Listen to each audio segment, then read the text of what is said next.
Hello friends, எப்படி இருக்கீங்க? I hope you are doing a good job.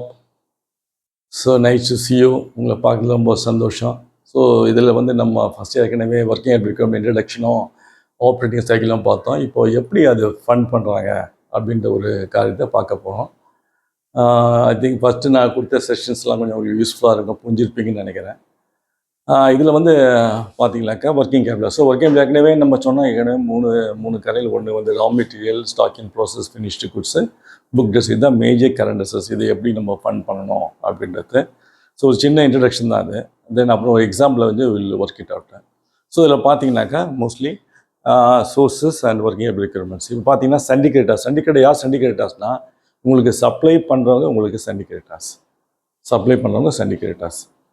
So சண்டிகேட்டாஸ் யார் நம்மளுக்கு யார் ரா மெட்டீரியல் சப்ளை பண்ணாலும் அவங்க உங்களுக்கு கடன் கொடுப்பாங்க.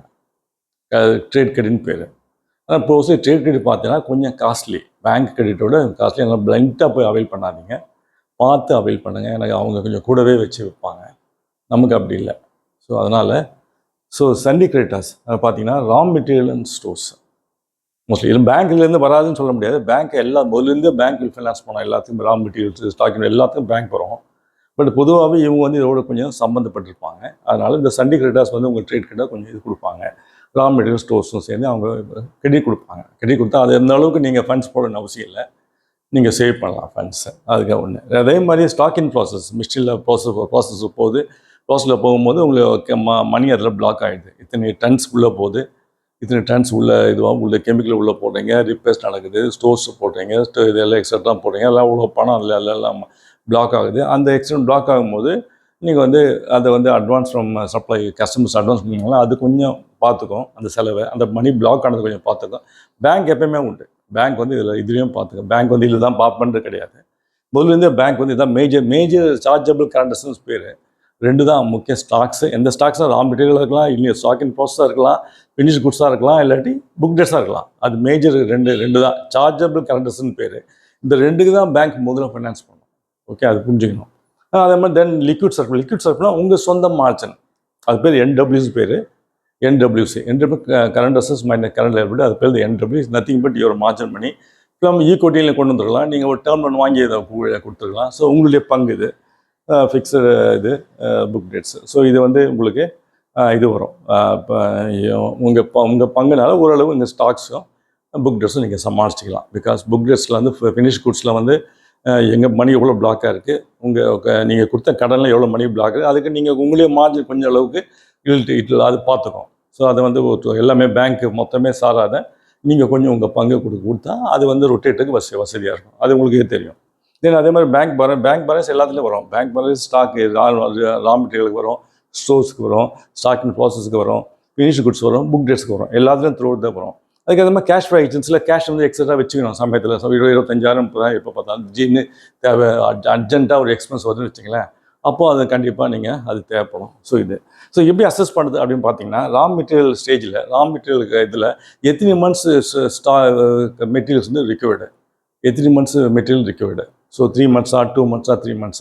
இப்போ ஜூட்டு விற்கிறீங்க, ஜூட் வாங்குறீங்க, ஜூட் பேக் செய்கிறீங்க, ஜூட் பேக் கல்கட்லேருந்து வந்து வச்சுங்க, வெஸ்ட் பெங்கால் வருதுன்னா அது 3 மாதம் ஆகுதுன்னு வச்சுங்க. அது 3 மாதம் உண்டான ஸ்டாக்கு உங்களுக்கு உடல் வச்சுக்கணும். அப்போ 3 மாதம் எனக்கு லாரியில் ஏற்றி இது பண்ணி லீட் டைம் பேர், லாரியில் ஏற்றி சேரத்துக்குள்ள 3 மாதம் ஆச்சுன்னா 3 மாதம் இருக்க ஃபேக்ட்ரி க்ளோஸ் பண்ண முடியாது. 3 மாதம் பேங்க் நீங்கள் ப்ரொடக்ஷன் இப்போ ரன் பண்ணி தான் ஆகணும். அந்த இயருக்கு உண்டான டார்கெட் அச்சீவ் பண்ணி தான் ஆகணும், இயருக்கு உண்டான சேல்ஸ் அச்சீவ் பண்ணி தான் ஆகணும். அதனால் அந்த பிளாக்கான அந்த ஸ்டாக்குக்கு நீங்கள் பேங்க் லோன் கொடுப்பாங்க. ஸோ அது எப்படி எத்தனை மந்த்ஸ் ரிக்கவர்டு, 3 மாதத்துக்கா 2 மாதத்துக்கா பொறுத்து லீட் டைம் பொறுத்துருக்கு. நீங்கள் நல்ல செல்லரை சூஸ் பண்ணிங்கனாக்கா, நீங்கள் லீட் டைம் எந்த செல்லர் உங்களுக்கு ரொம்ப கம்மியான நேரத்தில் கொடுக்கணும் அவனை நீங்கள் சூஸ் பண்ணணும். அஃப்கோர்ஸ் மற்ற காரியங்கள் இருக்குது, செலவு, அப்புறம் குவாலிட்டி, ப்ரைஸு, இதெல்லாம் இருக்குது. Lead time very important. எனக்கு டைம்லேயும் நீங்கள் கஸ்டமருக்கு கொடுக்கணும் இல்லையா ஆர்டர்ஸில், அதனால் இது. அதே மாதிரி ஸ்டாக் இன் ப்ராசஸ் இத்தனை week cost of production both direct cost, indirect cost ரெண்டும் சேர்த்து தான். நேரடியான செலவு, மறைமுகமான செலவு, இந்த ரெண்டும் சேர்த்து கொண்டு தான் மொத்த காஸ்ட் ஆஃப் ப்ரொடக்ஷன், மொத்த உற்பத்தி செலவு. அந்த உற்பத்தி செலவில் எத்தனை வீக்ஸ் அது காஸ்ட் ஆஃப் ப்ரொடக்ஷன். அதே மாதிரி ஃபினிஷ் குட்ஸு, உற்பத்தி பட்ட பொருள் நீங்கள் உடல் இருக்கும்.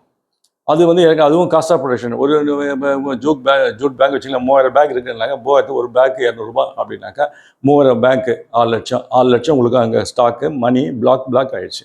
அந்த 6,00,000 வச்சு பேங்க்கும் ரிலீஸ் பண்ணுவாங்க. ஸோ அது எத்தனை மாதம் தேவைப்படுது? 2 மாதம் சேல்ஸாக 3 மாதம் சேல்ஸ் வச்சுருக்கீங்களா கூட, அந்த 3 மாதம் சேல்ஸு உங்களுக்கு ஒர்க்கிங் கேபிட்டலாக தேவைப்படும். ஸோ அதனால் எத்தனை மந்த்ஸ் காஸ்ட் ஆஃப் ப்ரொடக்ஷன் அப்படியே வரும். தென் புக் டேட்ஸ், அதே மாதிரி புக் டேட்ஸில் வந்து எத்தனை மாதம் கொடுத்துருக்க கிரெடிட், 3 மாதம் கொடுத்தீங்களா, 3 மாதம் காஸ்ட் ஆஃப் ப்ரொடக்ஷன், 4 மாதம் கொடுத்தா 4 மாதம் காஸ்ட் ஆஃப் ப்ரொடக்ஷன். ஸோ எனக்கு எல்லாம் காஸ்ட் ஆஃப் ப்ரொடக்ஷன் சேல்ஸ் எடுக்க மாட்டோம். சேல்ஸ் வந்து கண்டெய்ன்ஸ் ப்ராஃபிட்ஸ், அதனால் சேல்ஸ் எடுக்கிறதில்ல.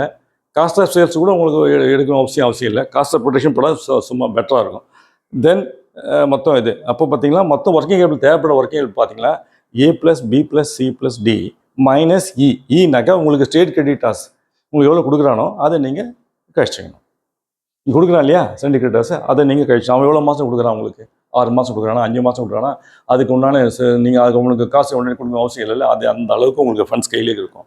ஸோ 5 மாதம் கொடுத்தோன்னா 5 மாதத்துக்கு உண்டான அந்த சிண்டிகேட்டர் பர்ச்சேஸ் பண்ண வேண்டிய கூட நீங்கள் பர்ச்சேஸ் பண்ண அவசியம் இல்லை. அவன் கொடுப்பான். நீங்கள் ப்ரொடியூஸ் பண்ணியே மெதுவாகவே அவனுக்கு காசு கொடுக்கலாம். அப்போ அது ஒரு கிரெடிட். அது எவ்வளோ கொடுக்குறான் அதை கழிச்சிடணும். So A+B+C+D -E the total working capital requirement. அது excluding bank finance. So suppose 10 லட்சம் வருது, மொத்தம் மொத்தம் எல்லாம் கூட்டி கழிச்சு இந்த நான் சொன்ன அரை பண்ண மாதிரி 10 லட்சம் வருது. எல்லாம் சிண்டிகேட்டர்ஸ் கொடுத்ததெல்லாம் கழிச்சாச்சு. 10 லட்சம் உங்களுக்கு தேவைப்படுது. 10 லட்சம் பேங்க் கேட்பா, நீ எவ்வளோ கொண்டு வரேன் சார்? நான் 20%, 2,50,000. Bank will gives 1,50,000. ஸோ மொத்தம் 10 lakhs. ஸோ இது ஈஸியாக வந்து நீங்கள் பண்ணலாம். ஸோ அதனால் இந்த ஒர்க்கிங் கேபிட்டல் எப்படி வந்து ஃபண்ட் ஆகுது, எப்படி அந்த வந்து ஒர்க்கிங் கேபிட்டல் ரெக்யர்மெண்ட்டை எப்படி மீட் ஆகுறாங்க, எப்படி வந்து அது இஸ் ஃபண்டிங் தம் அல்ல அது வந்து இப்போ பார்த்தோம். நெக்ஸ்ட் ஒரு எக்ஸாம்பிள் அசஸ்மெண்ட், ஒரு எக்ஸாம்பிள் பார்ப்போம். அது எப்படி அசஸ்மெண்ட் ஆகுதுன்னு சொல்லி அதோட அது நம்ம அந்த ஒர்க்கிங் கேபிட்டலில் நம்ம க்ளோஸ் பண்ணிடலாம். அதுக்கு அடுத்தது ஒன்று இம்பார்ட்டன்ட் சாப்டர் என்னன்னாக்கா கம்ப்ரெஷன் ஆஃப் ஆப்ரேட்டிங் சைக்கிள் எப்படி நம்ம சுருக்கணும், அது முக்கியமானது. ஏன்னா அதில் தான் உங்களோட லாபமும் உங்களுடைய எஃபிஷியன்ஸும் அதில் தான் இருக்குது. அதை சுருக்கத்தினால business will improve, profit will improve, customer service also will improve. So அதை வர செஷனில் பார்ப்போம். Watch with me continuously and all the best. Thank you.